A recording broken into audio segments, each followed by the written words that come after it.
Star Wars! It's almost impossible to find a series more ingrained in our social conscience than this one. I mean, it's got everything. Epic battles, space warfare, clashes between good and evil, rebellion, diverse characters, locales, and might I say, a pretty solid love story. I love you. I know. And with the recent release of Rogue One, I figured it would be an excellent time to talk about one of my favorite Star Wars games, Star Wars: The Force Awakens, Unleashed. Released in 2008, Force Unleashed received incredibly mixed reviews, which kinda surprised me because I loved this game. While some reviews like Game Informer gave it an 8.75 out of 10, Entertainment Weekly ranked it as the second worst game of the year. But you didn't come here to watch me read other people's reviews, so let's go ahead and get to it.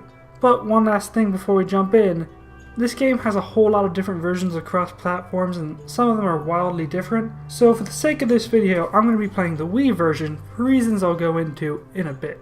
So now, let's go. And whoa! This game did not waste any time cranking up that feeling. You know, this whole scenario is great because it reminds the player of their brand loyalty.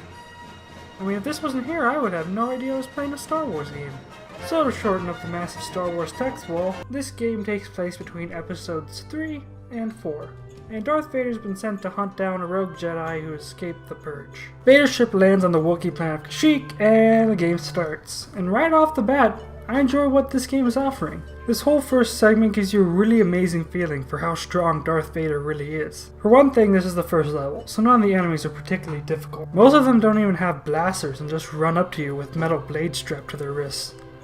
Another thing is that you have a ton of force power and health, so even if you do get hit, it doesn't really matter. And a final thing is that, well, just look at Vader's stance. He's just casually walking through this actual battlefield while actual war rages around him and he doesn't even care. That is the mark of a truly powerful character, when literal atrocities are happening around them and they don't even care. Another cool part of this stage is that you have access to Vader's signature choke ability, which frankly, using it makes me feel like an absolute terrible person. So you get through the level and encounter the Rogue Jedi. He's just called Rogue Jedi. Hey, you know what? I'm a simple man, I'll take it. So after beating the Jedi, Vader senses the Jedi has a son, who is apparently a lot stronger or something. So Vader casually murders the kid's dad right in front of him, butchers a bunch of his own soldiers for no reason, and kidnaps the boy to train as his apprentice, or as we can call him, the main character of the game, because the game never actually outright tells you what his name is. So the actual game picks up several years later, with Vader telling our character that he is finally strong enough to go fighting Jedi. Because that's right, guys, we're the bad guys. Anyway, Vader gives us the mission to dispatch a Jedi by the name of Ram Koda, who is currently attacking an Imperial TIE fighter construction facility. Who gives a crap? So we head off to our ship, and it's here we meet two companions that we'll have throughout the entire journey. First, we have Proxy, an experimental one-of-a-kind droid with hologram projectors so he can look like anyone. And our other companion is our new pilot friend, Juno Eclipse, whose entire purpose is to be our driver. So with them in tow, we set off to be the evil person we always knew we were. In this level, we get an actual taste of the gameplay, and frankly, it's pretty intuitive for the most part. You swing your Wii remote for your lightsaber, and you use the nunchuck for your force powers. Z picks things up, while the C button is your lightning, which is honestly like your best move, so you're going to be using it about 85% of the time. What makes the lightning amazing is that it catches enemies, stopping them from hitting you, in addition to stunning them for a bit after, so you can just hit them with your lightsaber to finish them off. And you know what, while I'm on the topic of catching groups of enemies in lightning, every stormtrooper has the same death animation. And in today's Olympic Games, we have the synchronized death competition. The athletes for the Empire are about to take their positions. And the lightning has been deployed, and here they go, they are dropping. Oh, that one was just a little bit off. That'll definitely bring down their scores. So here's the reason I personally prefer the Wii version over the other ones. The motion controls. Hold up, guys. Let me explain. So, this game is a hack and slash game through and through. The only thing impeding your progress is enemies who you're expected to defeat. So, the game inherently opens itself up to just spamming an attack until all the enemies in the room are dead. Those attacks are namely just going to be using your lightning and lightsaber, and personally, pretending to be a freaking Jedi is a whole lot more fun when you're doing this than this. Anyway, back to the story. You make it through the facility, killing everything in sight, and now it's time to square off with Coda. And so this will give you a pretty good look at what the majority of the boss battles are going to be like. Almost all of them have you facing off with some kind of force user, and you generally fight them as normal until one of two things happens. First, you can get into one of these clashes. Basically, you line your controller up with the outline and push in. If you manage to do it in time, you can hit them for a chunk of health. And once their health is down low enough, the second thing happens. Quick time events.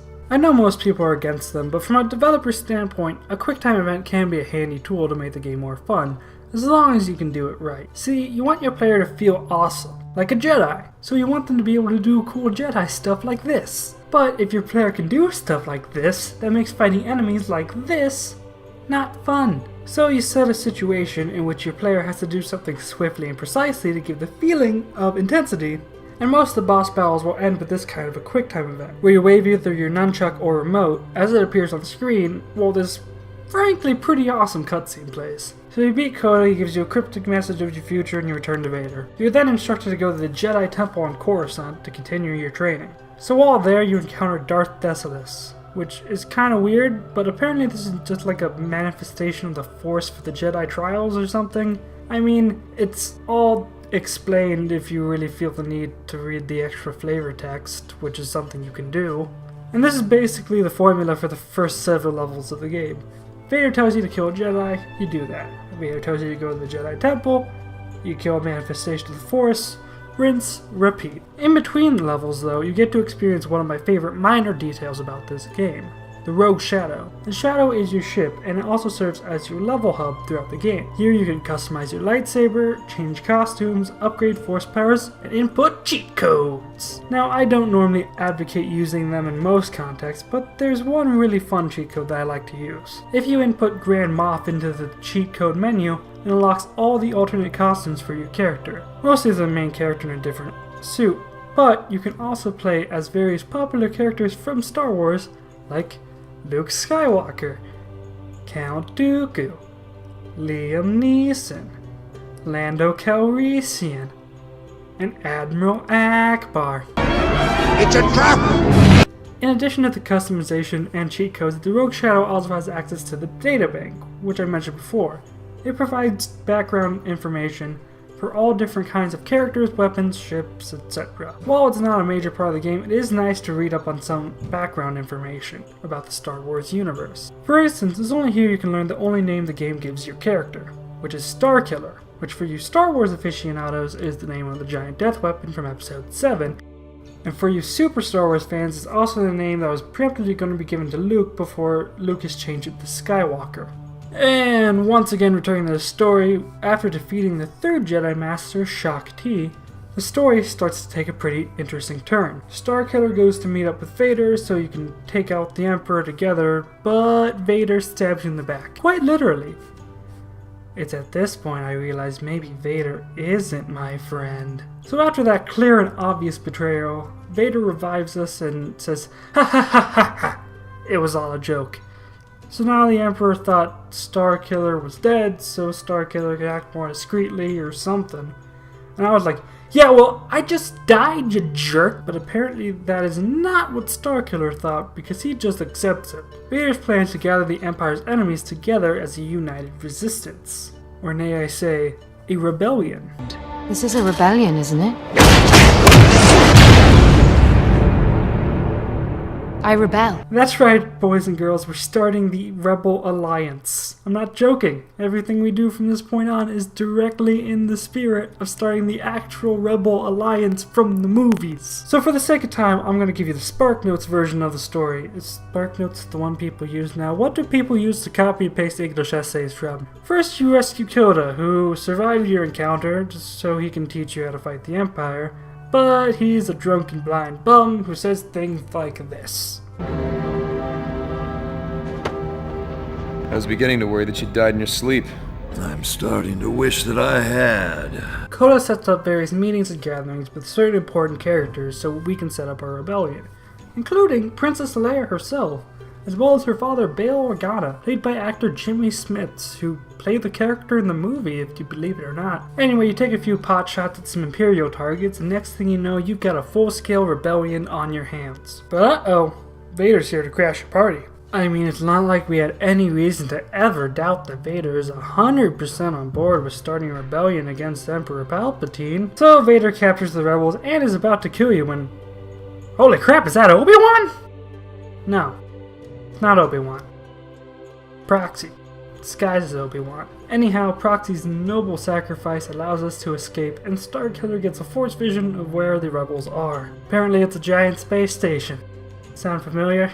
Because it's the freaking Death Star. You know, invading the Death Star shouldn't be too hard. I mean, Luke did it with like half an hour of Jedi training. I should be fine. I've been practicing the Force my whole life.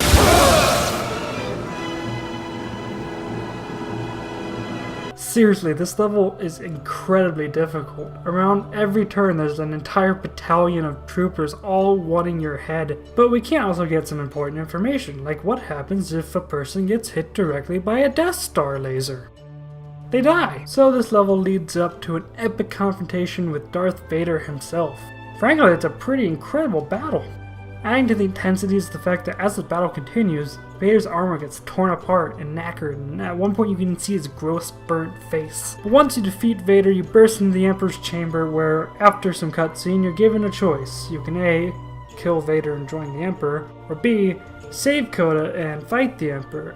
I picked Fight the Emperor because I honestly didn't realize the choice was given. I literally just saw the Emperor murdering my friend and kind of attacked him.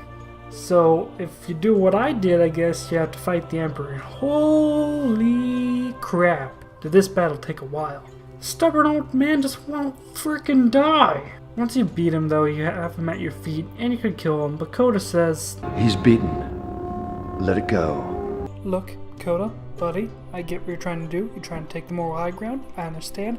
But there are literally 3 movies on why this is a terrible idea. Eventually the guy's gonna get murdered anyway, so you might as well save some time and some suffering and just kill him now. Anyway, you free the rebels and the rogue shadow literally crashes into the throne room to pick them up because, you know, safety. And then Coda probably immediately regrets his whole not killing the Emperor thing because the Emperor attacks Coda. Starkiller once again steps in to save Coda, sacrificing himself in the process as a martyr to the cause. We get some cute dialogue about preserving his legacy and how in all the darkness his love for Juno the pilot kept him going or something, and then credits. Overall, I really like this game. It's got interesting, fun, and unique characters, a wide variety of locales throughout the game, pretty simple yet fun and nuanced gameplay, and a unique, interesting, and pretty fun story. There's certain dialogue moments where I just fell in love with some of the characters. I hate being him. I think he does too. That said, no game is without its flaws.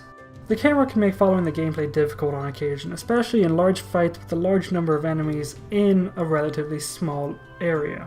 It's not enough to really destabilize the whole feeling of the game, but it's enough to be annoying. And if you want something annoying, we're gonna have to talk about the brightness setting. So I know this is gonna sound like a major nitpick, but it's something that just annoyed the heck out of me when I was playing the game. Because the game has so many exciting and different locales, it keeps things very interesting. But in one level you go from a incredibly dark and cramped area, so you think, hey, I'm going to turn up the brightness, it's hard to see. And then, because you turned up the brightness, the next level is on a jungle planet and it's brighter than the freaking sun. And because of this, you just have to content yourself to adjusting the brightness to fit the level you're in at the beginning. And it just gets really annoying when it's every single level. These problems, though, I feel are greatly outshined by just how fun the game is. So no matter what the critics say, this game is pretty fun. And now, if you'll excuse me, I have some set to fight. Hey guys, thanks for watching the video. I had a lot of fun making this and I hope you had fun watching. As usual, you can click the annotations on screen to take you to 2 of my other videos. You can check out my Halloween video on the scariest enemies in non-horror games. or you can check out my video on Kirby's Epic Yarn. As usual, feel free to follow me on Twitter to stay updated with what I'm doing on this channel and in my life if you find that interesting. And as usual, subscribing to the channel, liking this video, and sharing it with those you think will enjoy it means a whole lot. So, until next time, goodbye.